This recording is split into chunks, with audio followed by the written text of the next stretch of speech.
Hey, it's Carter Price with the House FM here with Lecrae, and hey, this is an interview, so I'm going to treat it like a job interview. All right. I can't dance, I can't rap, but if you need like a hype man, like a guy in the back that says, yeah, what, like that, you got a position for that? I'm going to fast and pray for a while. Yeah, okay. That's going to be a big decision. Yeah, and I'll get back to you on that. Okay, all right. Well, hey, I love your take on cultural relevance and being in the world but not of the world. Sure. And you're in this hip hop world. You're touring a lot of times with people who don't even go to church at any Sunday. They're not Christians. They don't act like it, at least. Yeah. What's your stance on that? And how much can we, I guess, be in the world but not of it? Well, I think you got to go back to Scripture, obviously, where God created us, and He's the master creator. He gives us a mandate in Genesis to cultivate the creation, to subdue the earth, be fruitful and multiply. And so we'll just take the things that He's given us and to cultivate them for His name's sake and to advance His kingdom. Obviously, we're a fallen world and things are broken and messed up now. And so we have an option, in this fallen and broken world to say, I need to stay as far away from that stuff as possible, or to engage it and say, man, how can I be a light in it? And so I think that when Jesus says the gates of hell shall not prevail against you, gates are meant to keep people out. And if Jesus is saying those gates won't prevail, that means He's saying they're not going to keep you out. Go crashing through those gates and reach the darkness and affect people. And so I think that's what it looks like. I think relevance the Bible's as relevant as it needs to be. It's relevant to transform anybody's life. And it's just about us culturally not creating some kind of alternative culture away from the world, but saying, hey, we are you.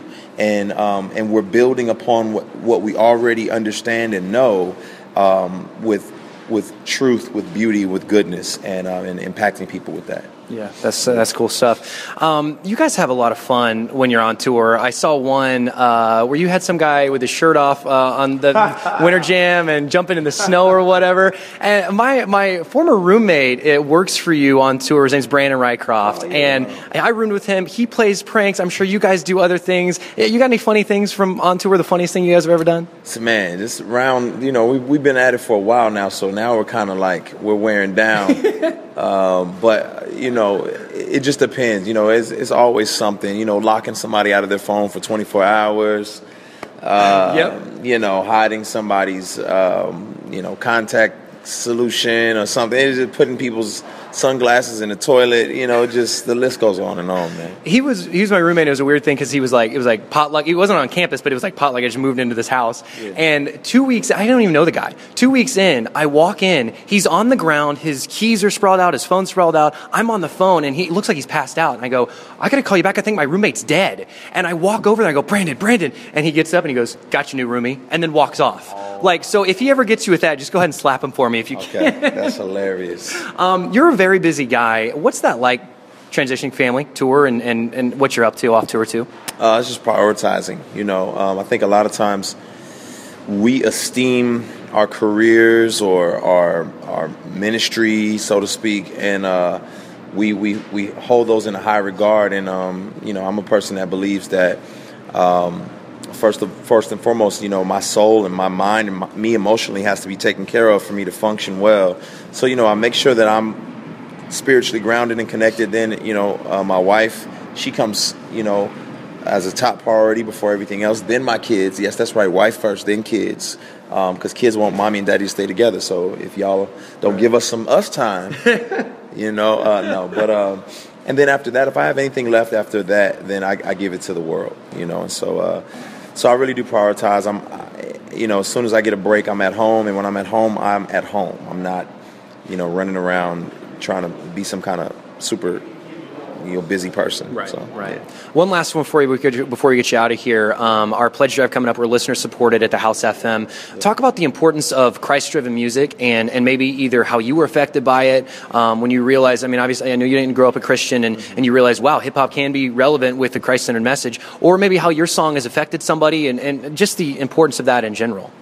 Yeah. Well, I think at the end of the day, we're all the Christian is a person who's been affected by truth. And Christianity is not just the truth about salvation and sanctification, it's the truth about the world. And so as you begin to reveal God's lenses on every aspect of life, people are impacted by it. The word is living and it's active, and it impacts people. And so, if I just take a painting and it's chaotic and it doesn't make sense, what I could be saying is that I think the world doesn't make sense and it's chaotic. But when I take a painting and it's a beautiful mirror of life and goodness and a family, what I'm saying is that there's order in this world, there's beauty in this world, and I'm reflecting the Creator. And so every time I approach music, I want to approach it from that lens of saying, man, let me approach this from the lens of someone who has been affected by the truth of Jesus. And every time that I'm able to do that well, God breathes on it. And so whether I'm just confessing that I'm a broken person and I'm praying for somebody, but that person is really me, people are moved.